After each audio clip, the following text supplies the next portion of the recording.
Qu'est-ce qui t'arrive? Écoute ce que je reçois si c'est pas débile. Salut Usul.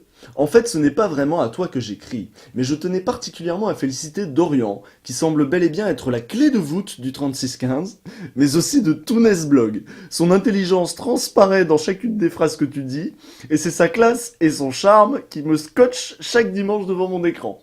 Ce qu'il faut pas lire, quoi. Bah, en même temps, il a pas complètement tort, je veux dire, je suis un peu une clé de voûte. T'as vu qu'ils ont fermé les serveurs des Sims sociales? Je suis sûr que c'est un peu grâce à moi. Oui, c'est ça. Ouais, ils ont regardé Merci Dorian et ils se sont dit ah non, c'est vraiment mal ce qu'on fait. Il a raison, ce petit bonhomme obèse. Mais pourquoi pas? Je veux dire, c'était un truc sérieux, j'avais bossé. On a trouvé la recette maintenant pour Merci Dorian, il suffit de parler des trucs qui m'énervent dans les jeux vidéo. Comme quoi? Bah, je sais pas moi, les QTE par exemple.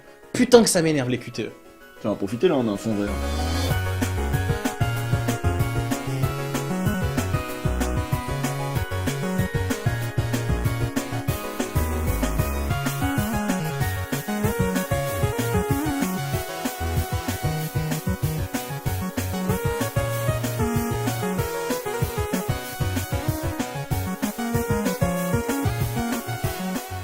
Les QTE ne sont pas choses nouvelles.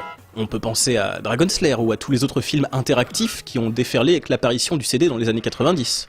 Ces jeux en full motion vidéo n'ont pas rencontré le succès escompté. On peut trouver des raisons à cela, mais du coup, on peut difficilement les considérer comme le point d'origine de ce qu'on appelle aujourd'hui des Quick Time Events. Alors que quand on parle de QTE, personne ne fait l'impasse sur Shenmue, qui passe pour avoir introduit cette mécanique telle qu'on la connaît aujourd'hui, certains rappelleront le fait que Die Hard Arcade l'avait fait avant lui. Mais ceux-ci sont des chipoteurs, et nous ne sommes pas là pour nous battre à coups de saucisses froides. Bon, ce qui est sûr, c'est que Shenmue, faute d'avoir introduit la mécanique, aura introduit le terme QTE. D'ailleurs, dans la notice de ce dernier, il est fait mention de Quick Timer Event, et non de Quick Time Event.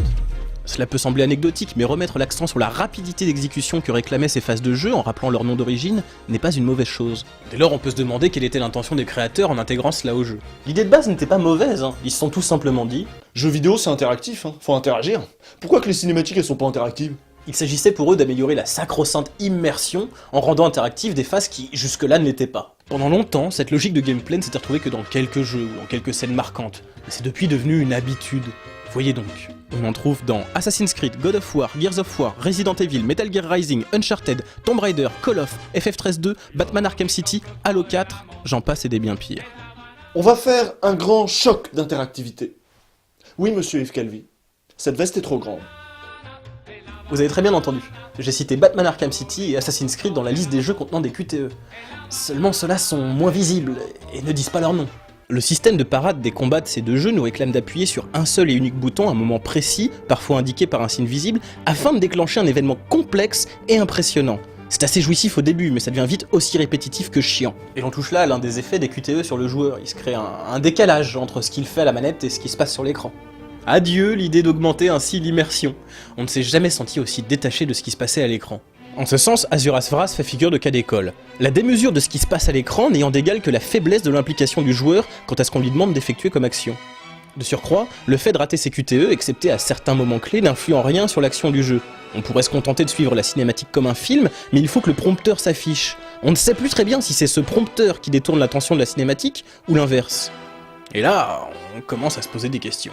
Peut-on vraiment prendre du plaisir en se contentant d'appuyer sur un bouton au moment où le jeu nous l'ordonne? Press X Not to Die, un jeu de l'e-store, nous permet de répondre à cette question, puisque le jeu propose un QTE sans vidéo. On se fait chier un max, et en plus la musique est insupportable. En gros, c'est un jeu de Simon. Vous savez le Simon, le jeu avec les couleurs à la con là? Il y a une véritable inversion qui s'opère. Les joueurs ont l'habitude d'interagir avec leur manette pour qu'il se passe des choses à l'écran. Maintenant, on leur demande de le faire pour éviter qu'une cinématique ne se coupe. Car c'est là un des autres problèmes du QTE lorsqu'il est punitif. La mort dans un jeu nous a toujours obligés à recommencer une séquence depuis le début, ou depuis un checkpoint. Mais dans le cas qui nous intéresse, ce n'est plus une phase de jeu qui recommence, mais une cinématique. Une phase de non-jeu, et l'échec en devient d'autant plus frustrant.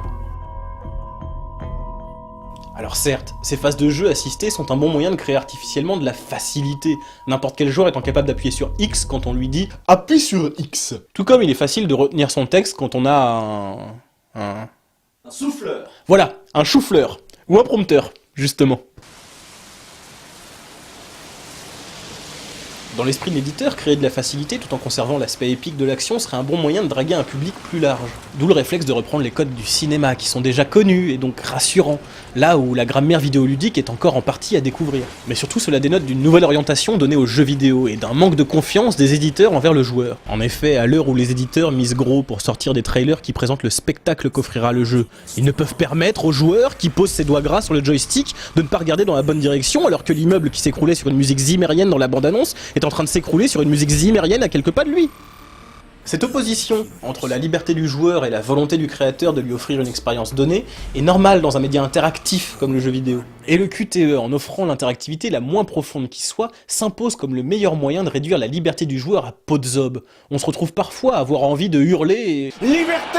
Liberté pour le peuple! Tant on se sent parfois passif, voire captif de l'expérience que proposent les jeux modernes. On pourra me reprocher de n'avoir parlé ici que des dérives de ce type de gameplay, et d'avoir passé sous silence tous les cas où leur utilisation atteignait le but initial. C'est que mon but n'est pas de critiquer une mécanique de jeu, mais bien l'utilisation abusive qui est faite de celle-ci. Il s'avère que le QTE est devenu une norme qui assure dans l'esprit des éditeurs le succès d'un jeu auprès du plus grand nombre, mais qui aboutit surtout à une uniformisation des standards de game design. Je pense au contraire que le grand public est capable de s'investir dans des jeux aux mécaniques à la fois simples et profondes. Mario, Tetris ou Angry Birds le montrent d'ailleurs très bien. J'ai déjà fait ici l'éloge de la simplicité, mais il faudrait veiller à ne pas confondre simplicité et facilité. À bon entendeur les éditeurs. Et là je finis sur à bon entendeur les éditeurs, direct dans la gueule. Alors, clé de voûte ou pas clé de voûte? Ah oui, clé de voûte. Ils doivent être vénères à force, les éditeurs. Ils vont chier dans leur froc. Ça va être ah non, un prochain merci d'Orient. Bon, arrête d'ironiser. Attends, mais Oh. imagine dans 2 semaines ils disent bon, les QTE c'est fini, c'était une idée de merde, maintenant on va faire des vrais jeux. Ah bah là, on pourra dire merci d'Orient. Eh ouais, on pourra dire merci d'Orient.